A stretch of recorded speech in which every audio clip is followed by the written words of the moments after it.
আমরা সকলেই জানি ডেঙ্গু কিংবা চিকুনগুনিয়ার মতন মরণঘাতী রোগ জনগণের প্রাণহানির কারণ হয়ে দাঁড়িয়েছে।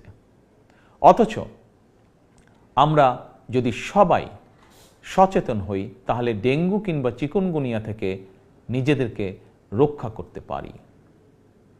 বিশেষজ্ঞগণ বলছেন এডিস মশার কামড় থেকে মানুষ ডেঙ্গু কিংবা চিকুনগুনিয়ায় আক্রান্ত হয়।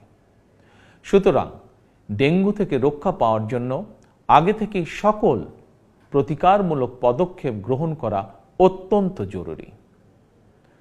বর্ষা মৌসুম অর্থাৎ জুন থেকে অক্টোবর মাস পর্যন্ত এই সময়টিতে সাধারণত ডেঙ্গুর প্রকোপ সবচেয়ে বেশি থাকলেও জনস্বাস্থ্যবিদগণ বলছেন বর্তমানে ডেঙ্গু আক্রান্ত হওয়ার বিষয়টি নির্দিষ্ট কোনো মৌসুমে সীমাবদ্ধ নেই। সুতরাং যে কোনো সময় মানুষ ডেঙ্গু বা চিকুনগুনিয়ায় আক্রান্ত হওয়ার আশঙ্কা রয়েছে। বর্ষাকালে জমে থাকা পরিষ্কার পানিতে এডিস মশা জন্মায়। 3 দিন পানি জমে থাকলেই সেখানে মশা জন্মাতে পারে।